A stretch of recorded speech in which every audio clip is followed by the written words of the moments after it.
Salut les amis, ici Shadow pour une nouvelle vidéo et donc aujourd'hui on va faire une petite live construction dédiée à un set Lego Elves. Oui, vous avez bien entendu, Lego Elves, le dragon du roi gobelin maléfique ou je ne sais quoi. Est-ce que je l'ai bien dit? Dragon maléfique du roi gobelin, d'accord. Oui, oui, c'est vrai que le evil est complémentaire à dragon. Donc on va construire ça ensemble aujourd'hui. C'est un set que j'ai obtenu, bah, je l'ai tout simplement acheté chez Pickwick, puisque j'avais une réduction. Donc je me suis dit qu'il était temps que je me paye ce petit set, puisque je l'avais déjà vu en vrai lors de différentes expositions et il me plaisait beaucoup.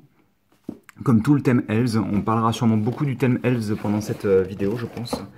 Je vais quand même vous montrer l'arrière de la boîte qui est absolument magnifique, hein, comme absolument tout ce qu'il y a à Elves. Donc, on est parti et on va ouvrir ça. Donc, je rappelle que c'est un set qui coûte 30 €. Ce qui est plutôt impressionnant. Hein. Je crois qu'il contient quelque chose comme 300... Il me semble que c'est quelque chose comme 340 pièces, il me semble. Et un set qui d'ailleurs est à 40 €, le véhicule volant, là, le petit bateau volant avec les ailes dorées du personnage de l'air. Il est à 40 € alors qu'il contient, je crois, si mes souvenirs sont bons, c'est 11 pièces de plus. Alors, attendez, on doit avoir une planche de stickers quelque part, à moins que je l'ai laissée dans la boîte. Ah bah non, elle est tombée là, autant pour moi. Donc 4 petits stickers qu'on posera, donc comme je l'explique souvent, pendant la vidéo, mais pas pendant que vous... Enfin, vous les verrez à la fin de la vidéo, quoi. Pour faire simple. Et j'avais pas vu, mais on a 2 modes d'emploi, pas un seul. Donc, on a les ailes en loose qui sont donc la version grande. Je m'attendais à ce que ce soit la petite version des ailes, mais non, c'est bien la grande qui était apparue en 2008, si mes souvenirs sont bons. Avec Castle. Je sais plus comment il... Je crois que c'était Castle simplement. Enfin bref, on va commencer ça et on verra en fonction du temps que ça prend. On verra comment on coupe la vidéo. J'aimerais bien faire une grande vidéo d'une trentaine de minutes si possible, mais si le set est trop long à construire, on coupera ça en deux. Donc apparemment dans le premier sachet, on aura les deux personnages principaux du set. Ça fait longtemps que j'ai pas construit de Lego. Hein. Ça fait presque bizarre d'être derrière la caméra en train de monter un set, quoi. Donc, première chose qu'on fait, bah, c'est prendre la figurine. Alors, voilà, si mes ah bah non, j'allais dire, si mes souvenirs sont bons, les bras sont... Mais non, non, ils sont pas faits pour être détachés à la base, en tous les cas.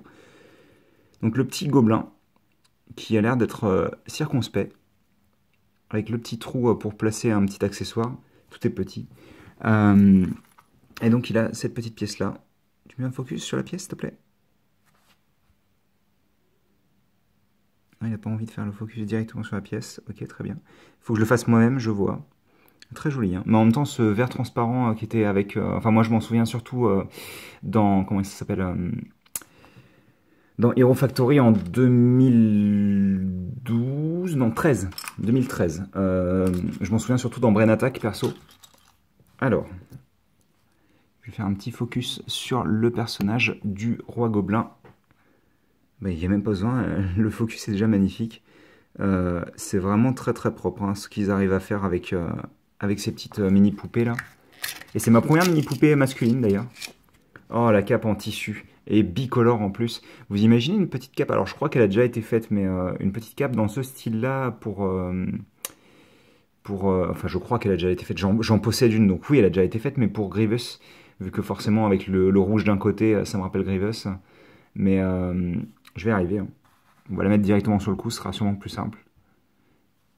Mais avec ce style de tissu et tout, ça rendrait super bien, je suis sûr.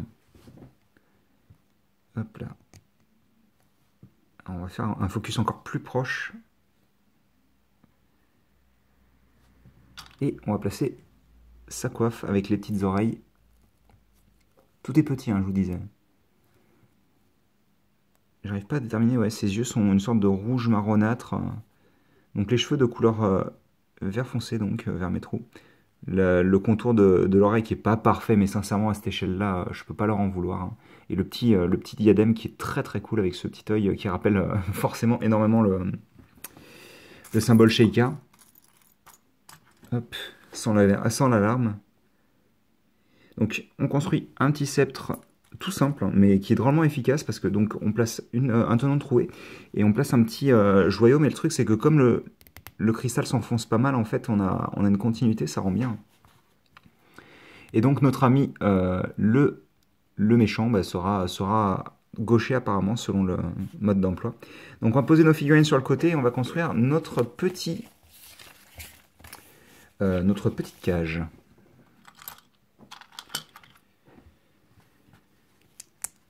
Hop. Ah, ça c'est bien. Une cage que je n'ai pas spécialement envie de conserver montée, contient plein de pièces utiles. Génial.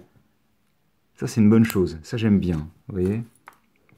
Parce que autant je peux comprendre qu'on veuille garder monter la petite scénette qui est très jolie avec les petits cristaux et tout, autant la cage, à part si elle rend vraiment bien sur le dos du dragon, sincèrement je pense pas que ce soit nécessaire de la garder montée, et je vois qu'elle contient énormément de bonnes pièces. Déjà rien que 4 fois ces petites pièces là, c'est génial. Parce que ceux qui me connaissent savent que je moque uniquement, enfin ou en tous les cas beaucoup avec des petites pièces perso. Donc on a ça. Je vais faire un focus plus ici, ce sera peut-être plus joli. On prend ensuite les petites vitres en transparent marron. Pour ceux qui ne savent pas, c'est du transparent marron, cette couleur-là. Dans la nomenclature officielle Lego, hein, en tous les cas. Donc on a la petite pièce en haut et on a un verrou imprimé ici, qui est très beau d'ailleurs. Et donc on a notre cage qui est complète. On va commencer notre petite structure en y plaçant donc une 2 par 8 comme ceci. C'est pas ultra pratique vu que le mode d'emploi vient se mettre juste en dessous de... Tiens, on va faire comme ça. On a ça. Là, on vient placer une et deux petites pièces comme ça. Juste à côté, on aura cette petite pattern d'herbe qui est déjà apparue l'an dernier. Ça, c'est sûr et certain puisque je l'ai dans un autre set Elves avec le dragon de Neida. Je sais plus comment elle s'appelle exactement, le personnage de l'eau, donc le dragon de l'eau qui est très très cool, hein. Si vous l'avez pas vu la vidéo, de toute manière je vous la conseille fortement, mais de toute manière je vous conseille toutes les vidéos Elves. On n'en a pas beaucoup, mais on en a.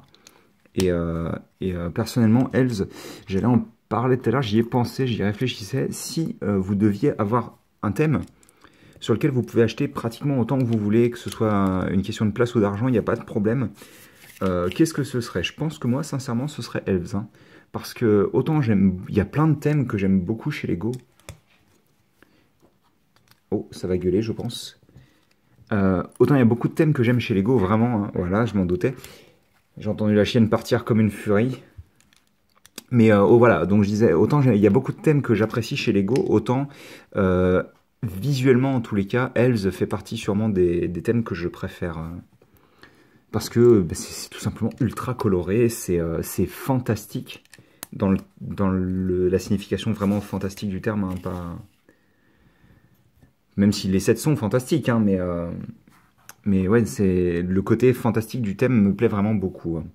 Donc on a cette pièce-là, on enfile un œil de Borok de Tanok, pour être exact, vu qu'il est de la couleur de l'œil de Tanok. Et on place ça entre deux, une par une, avec un trou circulaire. Donc, et ça, on vient l'attacher ici. Et donc la pièce se tient sur une petite cheese slope qui est juste en dessous là, donc forcément elle est maintenue légèrement en hauteur. On commence à refermer l'assemblage comme ceci avec une autre pièce pentue ici. J'aime beaucoup la petite forme arrondie. Vous allez vite comprendre pourquoi, je pense. Oh, oui, je me souvenais pas de ça. Je savais qu'il y avait une fonctionnalité, mais c'est vrai que je me souvenais pas du tout comment elle fonctionnait. Et en effet, on prend ces pièces-là et celle-ci.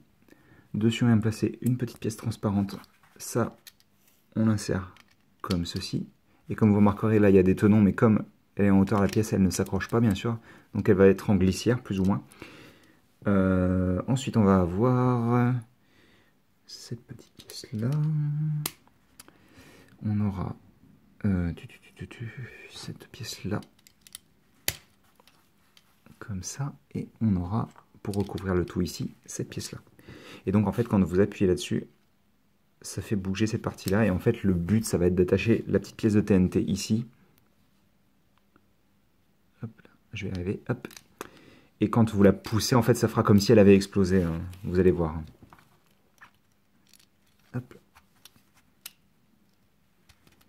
Comme ça, donc une petite fleur sur le côté que j'avais oublié de placer dans une étape. Ah non, j'avais pas oublié, c'était bien celle-ci. Hop, on a un petit jumper, là,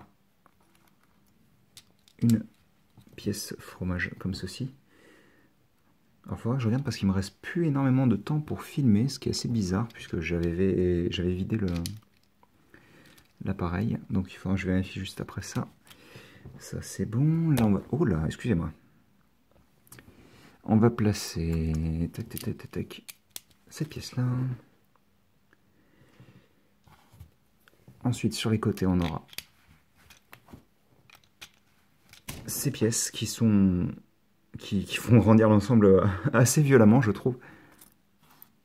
On aura ce petit cristal donc, qui est en bright green, enfin trans bright green. Comme ceci. Et sans le faire exprès, je l'ai placé exactement dans le même sens que le mode d'emploi. Je vous jure, je ne l'ai pas fait exprès, quoi. Et voilà. Ça c'est bon, c'est refermé. Je vais m'écarter encore un peu et on va faire un focus comme ça, voilà. Hop, alors on aura ceci pour renforcer le tout, puis cette pièce et cette pièce pour représenter donc de la mousse, je suppose. Là on aura ceci, ben, hop là, excusez-moi, je fais tout casser. On aura encore un petit peu de mousse juste à côté, parce qu'on va pouvoir prendre ces parties-là.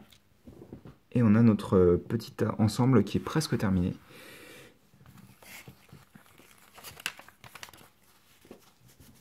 Ça rate, excusez-moi.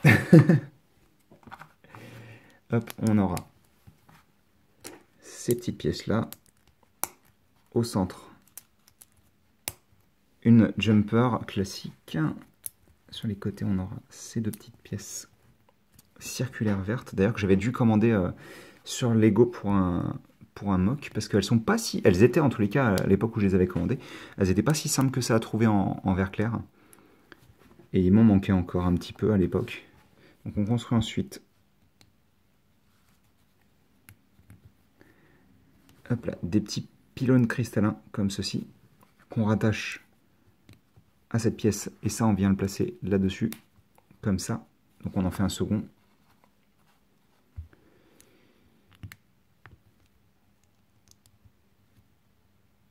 Hop. Comme ceci. Puis on prend,